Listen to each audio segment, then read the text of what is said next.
আসসালামু আলাইকুম everyone, welcome back to my channel. সবাই কেমন আছেন? আশা করি খুব ভালো আছেন। আমি আল্লাহর রহমতে ভালো আছি।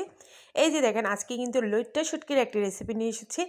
যারা শুটকি খান না তারাও কিন্তু এটা রান্না করে একদম প্লেট চেটে পুটে খেতে হবে, একদম গ্যারান্টি। আর আমি এই শুটকিগুলো কুটে নিয়েছি, কুটে একদম 2 ইঞ্চি পরিমাণ কুটে নিয়ে আমি একটু পুরান কড়াইয়ের মধ্যে করে ভালো করে একটু টেলে নিব। আর চুলার আঁচটা কিন্তু মিডিয়াম আঁচে রাখবেন। আর এদিকে আমি পেঁয়াজ কুচি নিয়েছি, রসুন কুচি নিয়েছি আর টমেটো কুচি নিয়েছি। এই টমেটোটা দিলে কিন্তু শুটকিটাতে খেতে অনেক ভালো লাগে। আর আমি এখানে পেঁয়াজের কলি নিয়েছি, যেটা অনেকে পেঁয়াজ পাতা বলে। তারপর যখন আমি শুটকিটা যখন ভালো করে টালা হয়ে গেছে তখন আমি একটু পরিমাণ পানি দিয়েছি। পানিটা দিয়ে আমি কিন্তু ভালো করে সিদ্ধ করে নেব আরও 5 মিনিটের মতন। প্রথমে টেলে নিয়েছি, তারপর কিন্তু পানি দিয়ে সিদ্ধ করে নিয়েছি। তারপরে কিন্তু পানিটা ফেলে আমি একদম ঠান্ডা পানি দিয়ে ভালো করে কচলিয়ে ধুয়ে নিব। আর লইট্টা শুটকির মধ্যে কিন্তু প্রচুর পরিমাণ বালু থাকে, এটা কিন্তু আপনারা বুঝে নেবেন। তারপর আমি এখানে রসুন কুচি দিয়ে দিলাম তেলের মধ্যে, আর এখানে পেঁয়াজ দিয়ে দিলাম। তো পেঁয়াজ পরিমাণটা আমি একটু কম দিয়েছি, যেহেতু আমি পেঁয়াজ কলি দিচ্ছি আর কি, সে কারণে। আপনারা কিন্তু এখানে পেঁয়াজ কলি যদি না দেন, সেখানে শুধু পেঁয়াজ একটু বেশি করে দিতে হবে। আর রসুন তো একটু বেশি লাগেই, শুটকির মধ্যে রসুনটা মাস্ট দিতেই হবে, না দিলে কিন্তু টেস্ট একদমই আসে না। তারপর আমি এখানে পাকা টমেটো দিয়েছি 2টা, একটু কুচি করে।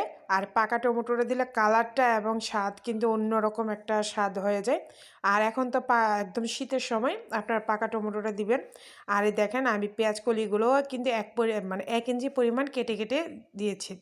তারপর উল্টে পাল্টে পেঁয়াজ আর টমেটোগুলো আমি একটু ভেজে নিব।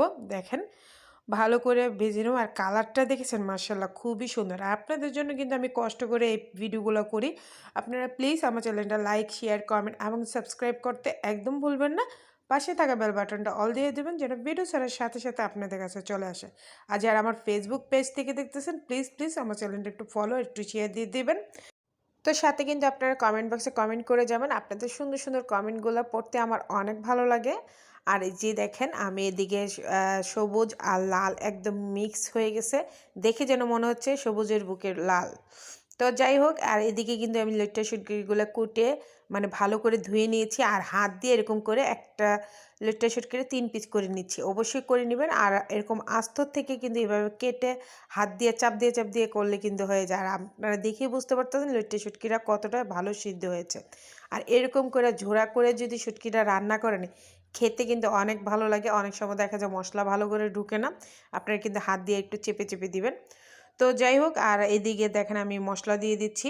ঝালটা যার যার পছন্দ মতো। আমি এখানে 2 টেবিল চামচ ঝাল দিয়েছি গুঁড়া মরিচ, তারপর 1 টেবিল চামচ আপনার হলুদের গুঁড়া, আর হাফ টেবিল চামচের মতন ধনিয়ার গুঁড়া দিয়ে দিলাম। ব্যাস। আর লবণ কিন্তু আমি পেঁয়াজ ভাজার সময় দিয়েছিলাম, আপনারা দেখেছেন। আমি এখন অল্প পরিমাণ লবণ দিয়ে দিলাম। লবণটা কিন্তু স্বাদ মতো দিবেন। সব কিছুই কিন্তু আপনাদের অনুযায়ী, আপনারা যতটুকু শুটকি নেবেন এতটুকু অনুযায়ী নেবেন, নিয়ে এটা রান্না করবেন। আর এই যে দেখেন, আমি শুটকিগুলো দিয়ে দিয়েছি। তারপর উল্টিয়ে পাল্টিয়ে সুন্দর করে আমি মিডিয়াম আঁচে কিন্তু এই শুটকিটা রান্না করতেছি। আর এই শুটকিটা খেতে যে মাশাআল্লাহ এত মজা হয়, এত মজা হয়, যারা শুটকি কখনো খাননি তারাও কিন্তু এটা চেটে পুটে খাবেন, এত মজা হয়। তারপর আমার যখন মশলাটা ভালো করে কষানো হয়ে গেছে, আমি অল্প পরিমাণ পানি দিয়েছি। পানি দিয়ে আমি উল্টিয়ে পাল্টিয়ে আবার একটু ঢেকে দিব। আর এই মানে এই পানিতেই কিন্তু আপনার রান্নাটা কমপ্লিট হয়ে যাবে।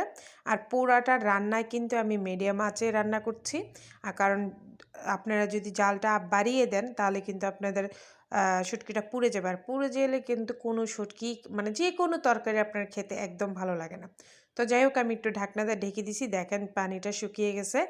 আর দেখেন, খুবই সুন্দর একটি মানে মানে ঘর ভরা ঘ্রাণ বের হয়ে গেছে। শুটকির ঘ্রাণ এত ভালো লাগে। আর যারা শুটকি লাভার আছে তারা তো কথাই নেই। আর দেখেন, আমি এখানে ধনেপাতা দিয়ে দিয়েছি।